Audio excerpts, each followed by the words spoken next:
బంగ్లాదేశ్లో మళ్ళీ పెద్ద ఎత్తున అల్లర్లు చెలరేగాయి. బంగ్లాదేశ్ మళ్ళీ అట్టుడుకుపోతున్న పరిస్థితి కనిపిస్తోంది. పెద్ద ఎత్తున అల్లర్లు చెలరేగాయి. బంగ్లా బంధు షేక్ ముజిబుర్ రెహమాన్ ఇంటిపై దాడికి పాల్పడ్డారు నిరసనకారులు. ఆ ఇంటికి నిప్పు పెట్టారు ఆందోళనకారులు. బంగ్లాదేశ్లో మళ్ళీ ఆందోళనకారులు రెచ్చిపోతున్న దృశ్యాలు ఆర్టీవీ స్క్రీన్ పైన చూస్తున్నాం. బంగ్లాదేశ్ ఎప్పటికీ అట్టుడుకుతూనే ఉంది. బంగ్లాదేశ్లో ఆందోళనకారులు పెద్ద ఎత్తున రెచ్చిపోతున్న దృశ్యాలు మనం చూస్తున్నాం. షేక్ ముజిబుర్ రెహమాన్ ఇంటిపై దాడికి పాల్పడి అక్కడ నిప్పు పెట్టారు. వందలాది మందిగా ఆందోళనకారులు అక్కడికి వచ్చే ఇంటిని చుట్టుముట్టే ప్రయత్నం చేశారు.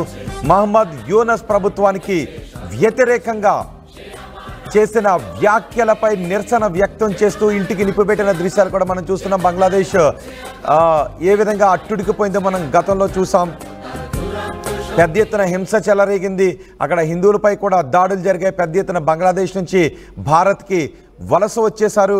ఇప్పుడు మరోసారి బంగ్లాదేశ్లో అల్లర్లు చెలరేగాయి. షేక్ హసీనా ప్రసంగంపై నిరసనకారులు రెచ్చిపోయారు. నిరసనకారుల హింసపై షేక్ హసీనా స్పందించారు.